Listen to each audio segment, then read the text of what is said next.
Hoje nós vamos falar sobre a eleição. O processo eleitoral está aí. Todo ano há uma mudança e nós vamos conversar com quem sabe. Estamos recebendo aqui o Ednelson Prado, ele é autor sobre marketing político digital, está com um livro, inclusive, aqui que já a gente vai falar sobre ele. É também o diretor da Vincere, né, que é uma agência especializada na questão política, é dirigente também da Rádio Unital, tem cursos de especialização por parte do Senac de São Paulo e também ministrado pela Faculdade Casper Libero, está hoje aqui com a gente para ajudar a refletir sobre o tema. Tudo bem, Ednelson? Uma satisfação tê-lo conosco. Tudo bem, a satisfação é minha, com certeza. Todo ano esses caras mudam aí a questão da propaganda, a questão do processo eleitoral em si, e as pessoas às vezes querem ajudar um político, né, com toda a boa intenção do mundo, e acabam prejudicando o político porque incorrem em algumas coisas que estão erradas dentro do processo de propaganda.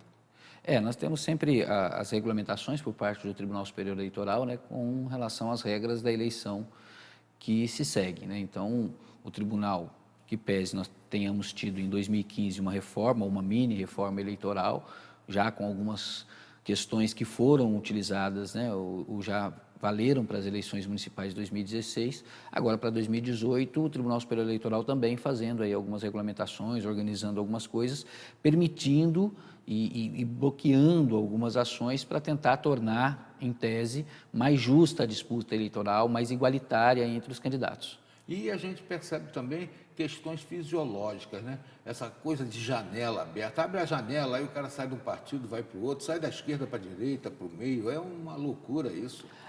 Nós tivemos, né, como eu disse, a mini-reforma de 2015, sob a bandeira de que nós acabaríamos com a doação das empresas, de que nós teríamos menos tempo de campanha, então nós teríamos um custo menor de campanha, quando, na verdade, a gente sabe que tudo isso atende ao interesse de quem está no poder, né? Uma campanha mais curta, com uma pré-campanha maior, favorece a quem tem condições de estar disponível exclusivamente para fazer a pré-campanha.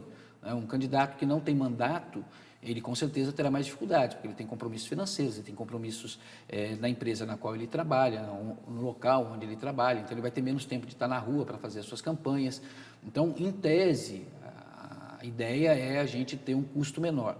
Na prática, a gente, de certa forma, acaba selecionando quem tem condições ou não de fazer a campanha. Infelizmente, essa é a realidade.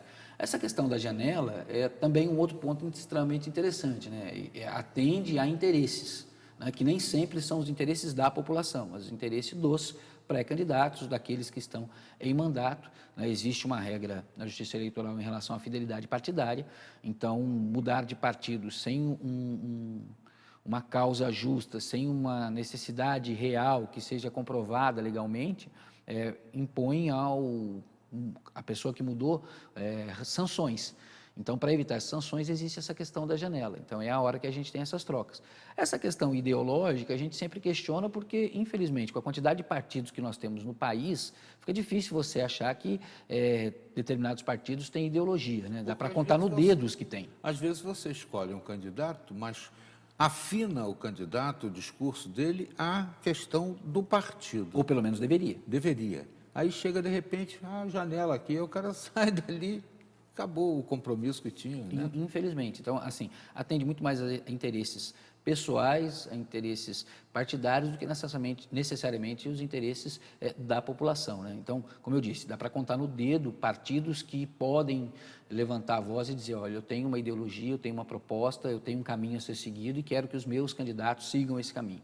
Infelizmente, a gente tem muito partido de aluguel, a gente tem uma série de situações que a população questiona, a população ela tem dúvidas com relação a isso, mas como ela acaba tendo, em tese, a obrigatoriedade de votar, ela acaba fazendo as suas escolhas. Mesmo que agora, para 2018, a expectativa seja de uma abstenção talvez bem acima dos últimos anos. Outra coisa complicada na cabeça do eleitor é essa história, eu vou falar em tese, não vou citar nomes, que é para não trazer qualquer tipo de problema, mas o fato em si, né? O sujeito chega, faz uma campanha, aí vai lá, assina um papel, eu vou cumprir o mandato até o final, aí depois diz que não tem compromisso com aquilo, porque o momento é outro. Tem um político aqui em Pinda, por exemplo, que uma vez disse lá, apoiou um projeto e tal, aí na hora H votou contra, aí o pessoal cobrou dele, falou, assinei, mas não empenhei minha palavra.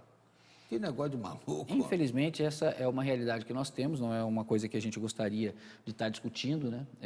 Infelizmente, os políticos mudam de opinião com uma facilidade muito grande e, infelizmente, essa mudança de opinião não leva em conta a opinião da população. Né? O compromisso assumido Exatamente, com o seu eleitor. Né? Então, o que espera o eleitor desse candidato que votou e acreditou que ele fosse concluir o mandato? Né?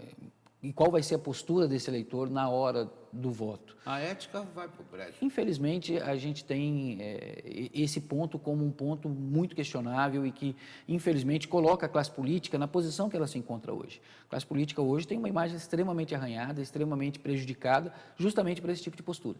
O Ednelson é um craque, mas ele veio falar especificamente sobre a questão do marketing político digital, que ainda é uma novidade para todos nós, né? Já foi usado em outras situações, mas agora, mais do que nunca, né, nós estamos aí diante de uma realidade clara que acontece, o tal do fake news, que inclusive o presidente atual do TSE não vai ser o presidente do processo eleitoral, vai encaminhar para a ministra Rosa Weber, se não me engano, que vai assumir a presidência, mas ele já está cuidando disso, mandou emissários aos Estados Unidos para ver como é que estão tratando a questão do fake news por lá. Fake news é aquela história de inventar aí uma coisa, jogar e a coisa voltar como verdade. Mas vamos fazer o seguinte, vamos deixar essa parte para o segundo bloco da entrevista, porque é bem profunda a questão. Ele é autor do Marketing Político Digital. Está aí à disposição do grande público. Inclusive, se você quer apoiar algum candidato, é bom ler para não fazer bobagem e estragar aí a campanha do seu escolhido, né? Não saia daí, preste atenção, hein? Já, já.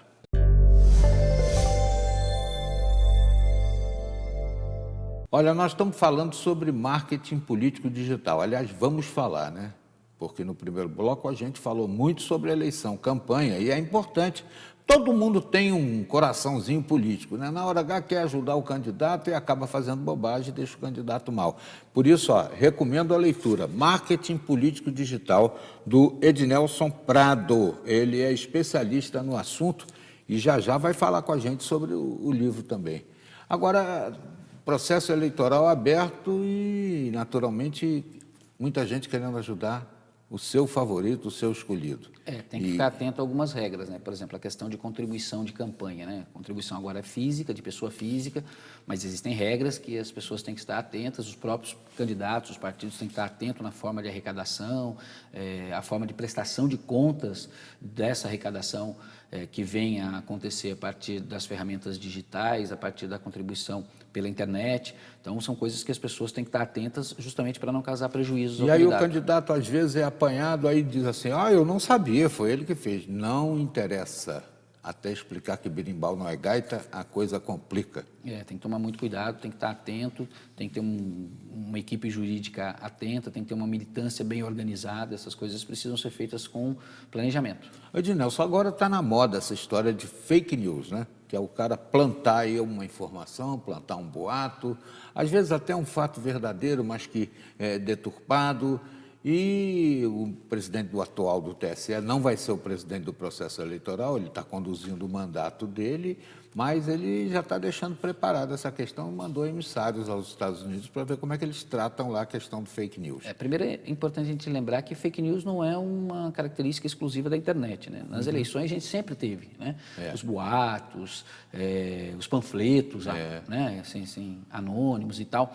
Isso o brigadeiro Eduardo Gomes estava com uma eleição ganha. Aí, num discurso lá, ele falou que não ia permitir a questão dos marmiteiros.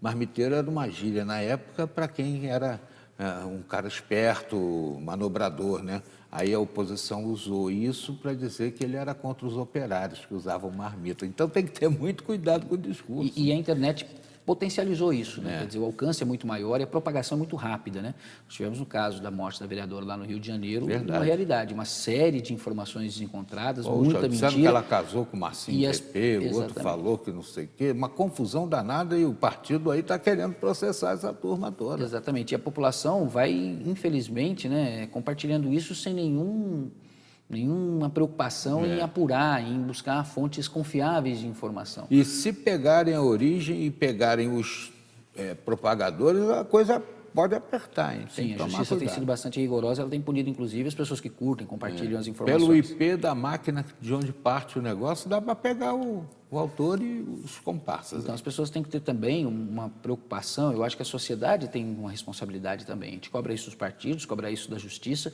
mas a sociedade, a população também tem que ter essa responsabilidade. De antes de compartilhar, de antes de sair aí divulgando, buscar fontes confiáveis de informação para ter certeza daquilo que ela está compartilhando, porque ela está colocando em risco o próprio nome dela, quer dizer, ela está testando, né? Tem um cidadão aí que diz que está apoiando um determinado candidato, que ele diz que vai usar um canhão digital, que é mais fácil fazer campanha atacando os outros do que propagando as plataformas do próprio candidato. Quer dizer, já está entrando de má fé no negócio e declarando publicamente. Infelizmente, essa é uma realidade e a gente vai ter que conviver com ela. O que a gente tem que fazer é pedir para que a população entenda que ela é participante do processo, que ela tem uma responsabilidade no momento de evitar essa propagação. É fácil? Não é fácil. É complicado do ponto de vista técnico, do ponto de vista jurídico, mas a população também tem que participar disso. No marketing político digital, você dá alguns toques importantes sobre isso. A gente constrói no livro aqui a trajetória de um candidato desde o momento que ele decide pela candidatura até o momento da eleição. Como ele é um cara que não gosta de internet, ele tem que aprender tudo a respeito de internet, porque ele não é um usuário típico da internet. Então, ele tem que entender a linguagem, precisa entender quais são as ferramentas, entender como deve ser o papel do planejamento dentro do processo da campanha eleitoral na internet. Então, a gente tenta construir uma narrativa para facilitar para os candidatos e para os assessores o entendimento de todos os caminhos a serem percorridos durante a campanha eleitoral na internet. Mudou alguma coisa do ponto de vista do marketing político da eleição passada, que foi a eleição municipal, para a atual, que envolve presidente da República, governador e deputados? Mudou, né? Desta vez, por exemplo, vai ser permitido o impulsionamento das postagens, ou seja, vai ser possível pagar para que a postagem tenha uma ampliação no seu alcance. Isso, com certeza, vai gerar a necessidade de um cuidado maior por parte dos candidatos para não saturarem o eleitor, né? Porque a timeline dos eleitores vai ser consumida aí pelas informações dos mais diversos candidatos. Então, o planejamento vai fazer a diferença no sucesso das ações mais do que nunca, porque se você saturar, você vai ser uma pessoa chata, a probabilidade de conversão de voto diminui. Então, você precisa usar de forma estratégica, com coerência, de forma certeira, assertiva, para tentar trabalhar o relacionamento e, consequentemente, a conversão de voto. Essa coisa é realmente preocupante, né? O sujeito acha, eu tenho 30 minutos de televisão, o outro tem 1 segundo, né? Claro que não é uma proporção tão distante assim, mas às vezes o tempo excessivo de televisão é prejudicial ao próprio candidato. É aquela história do cara que rezando ofende a Deus. Exatamente, porque como que você vai ocupar esse tempo? A forma como você vai ocupar esse tempo pode determinar o seu resultado. Mesma coisa na internet. Tudo bem, você vai ter condições de impulsionar, de aumentar o alcance da sua mensagem, mas que tipo de mensagem? Como vai ser trabalhada essa mensagem? O que vai ser conduzido nesse processo? Isso tem que ser avaliado com muito cuidado para que, ao invés de ser algo positivo, não acabe sendo uma coisa negativa. Ednelson, eu tenho certeza que tem gente aí do outro lado da telinha que tem pretensões, né? Que quer ser candidato e tudo mais. Além do livro, né? Que é acessível a todos, já está à disposição nas livrarias. Tem algum contato seu, página, Twitter, esses negócios todos modernos? Pode entrar em contato com a gente pelo Facebook, né, do Ednelson Prado. Né? O meu WhatsApp é o 12, né, o código, 99114 7050. A gente está disponível aí para tirar dúvidas, para conversar, para falar. A gente gosta de participar desse processo. Que bom. Eu quero agradecer e espero que as pessoas, né, aproveitem esses toques, esses ensinamentos, para dar um cunho mais ético, mais honesto nas políticas, né? Porque a eleição é a base de tudo, é ali que se constrói, né, o que a gente pretende. Tem uma emissora aí falando como você quer o Brasil. Você, para querer um Brasil grande, honesto, gigante, tem que escolher bem o seu candidato, e essa é a oportunidade. O Ednelson está aqui disponível a ajudar os candidatos a serem um tanto mais corretos na condução dos seus planejamentos.